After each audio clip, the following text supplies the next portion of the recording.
Okay, great win, great way to finish up the season. So proud of this senior class.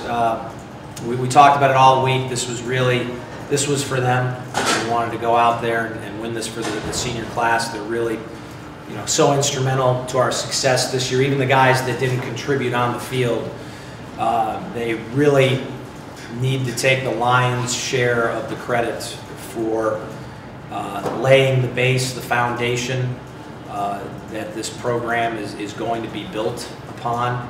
And although we certainly didn't achieve our primary goal, which was to win the PFL championship, I think it's a very satisfying end. It was great to see the improvement that we've had over the course of the 12-week season. We've had some ups and downs, we had some adversity, but through it all, our seniors did such a fantastic job of just buying into the new philosophy, the new schemes on offense and on defense. Guys like Ben, who basically waited all this time for his shot and seized the moment and ran with it. Guys like Gio, who just have, he's a guy, I'm glad he's here today in the press conference, because he's one of those unsung heroes that, out in the press, playing that nose guard position, that 3 technique, you don't get a lot of publicity, and it's not a sexy position. But Gio came to him. He's a great example of a guy who just he hung in there, and it was really satisfying to get all of the seniors into the game. And we were that was very important to us as a program, to try to get not just the guys like Tanner, who are your marquee players that everybody knows about, but the guys who just come show up for practice every day, and their impact is felt by giving us a great look on scout team. Guys like Hayden Hast, guys that go unnoticed, and today was a great opportunity to get them into the game, to at least reward all of their hard work. And I'm extremely happy that we were able to do what we did in the second half to enable us to get those guys into the game. So it was a very satisfying victory. Tanner, you just talk about leaving this place in better shape than when you found it, when you got here 4 years ago, and what it means to you to walk out of here with most wins this program's had in 7 years. It's amazing, because when we came here, program wasn't in good shape, and wasn't really good in shape until Coach Chick and the rest of the staff got here. So it's satisfying to know that we're on the right track and we're turning things around, and that us seniors kind of laid that foundation for the rest of the team. I'm glad that we got a couple wins this year. Just especially on the last game, send us out on a right note, getting that W. What was it like for all three of you guys to play under your coach and his coaching staff in practice? It's a much better experience than we've had in the past, and that's the whole thing that I came into playing college football looking for. That's what I came back from my 5th year to experience what we experienced this season, being in those close games, even winning some of them, and it's been a great experience. This coaching staff, I don't think they've ever had an off day. They're always on the ball, and they're demanding the best from us. And that allowed us to grow into the team that we've become, and the results show. Ben, let's talk about they march down, they score right away. There's another situation where you guys are close to scoring and fumble it, and then they score again, but you guys answered every time that they did anything. Let's talk about the resiliency of your team today to answer the call and win this one. I think that's been growing all year, the resiliency of the team, and no matter what's going on, the defense can have the offense's back, the offense can have the defense's back. Special team's going to go make plays, and we're going to do things with it. Today answering all those calls, that was huge for us, and it really allowed us to feed on one another to go out there and keep playing better every quarter. John, obviously Valpo offense had a quick hitter and get some big plays and scores right away after a very long Davidson drive? Is it kind of like, I'm glad they scored, but now we got to go back out there again? Definitely. When Jared Morgan took that one for I don't know how many yards it was, but he took it to about the 35, maybe even more. But you know, I was on my feet, but I was still trying to catch my breath. You know, as long as the offense is scoring, I'll get back out there and do my best as well. So you got to take that on. Ben, final drive of the first half, you guys have 37 seconds to work with. How were you able to get into field goal range? We've practiced that a lot, you know, not having a lot of time, but having gained a lot of ground. And just staying calm and running the plays that we call and getting out of bounds when we need to, using our timeouts. You know, those are things that very easily allowed us to drive and end up with points before half.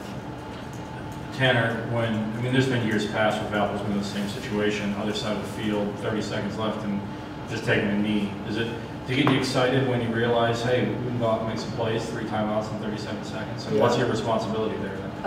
Well, being a receiver, you always want, throw me the ball. I want to do something. Let's go down and score right before half.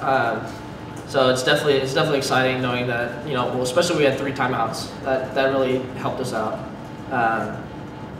But just knowing that we're going down and for attention to score, it's exciting, especially right before half.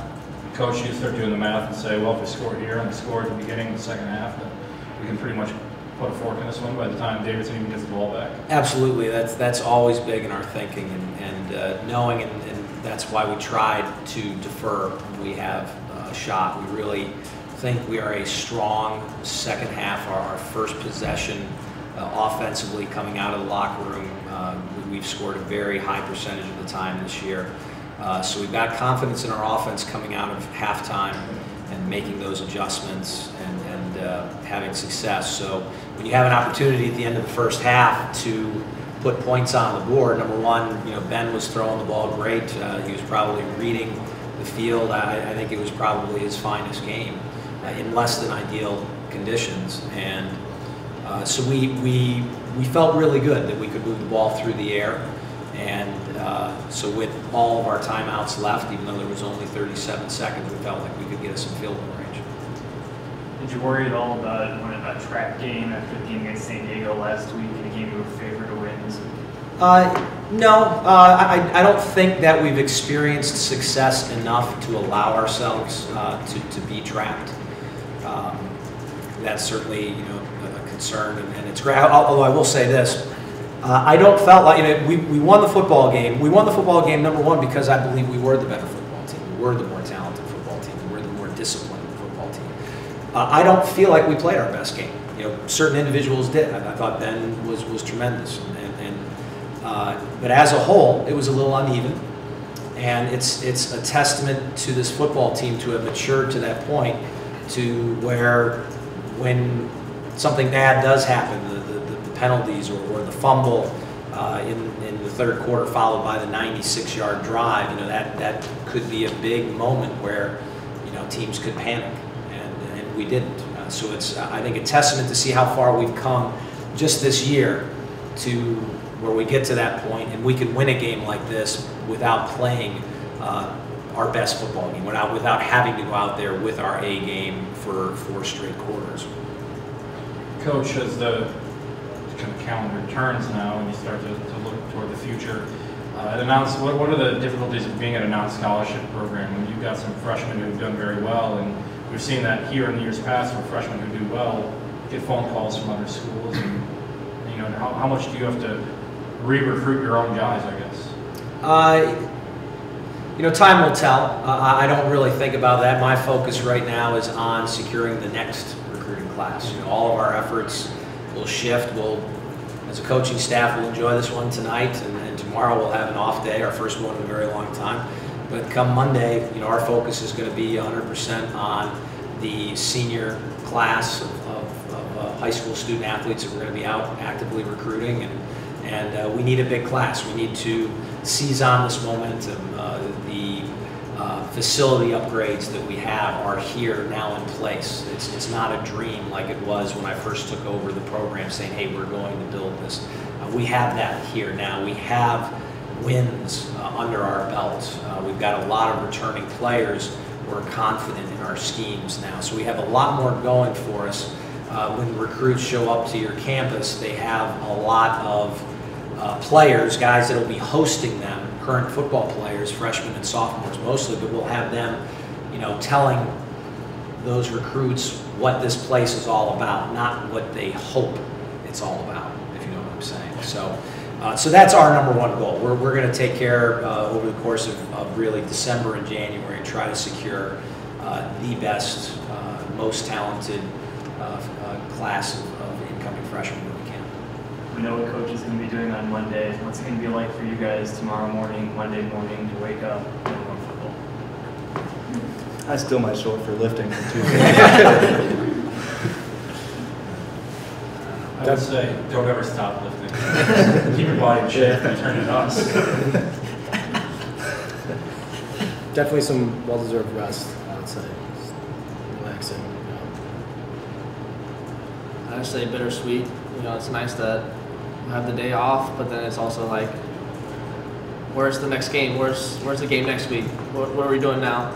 But it will be nice, it's the first time, at least for me, that I'm gonna actually just be a student, not a, student athlete. Just focus on my grades and not have to, after class, I'm done for the rest of the day instead of class, practice, and then start homework late at night. So it's gonna be nice to have some downtime.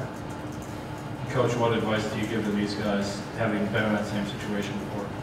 Oh, you got to stay with it. You got to stay active. It is. It's really easy to lose sight of that. You work so hard and sacrifice so long at doing something, and then all of a sudden it's taken away from you. And the first thing you do is you realize how much you miss it. For me, I missed it so much that I became a coach. Very good. Thank you guys very, very much. All right. Thank you, fellas. Thanks.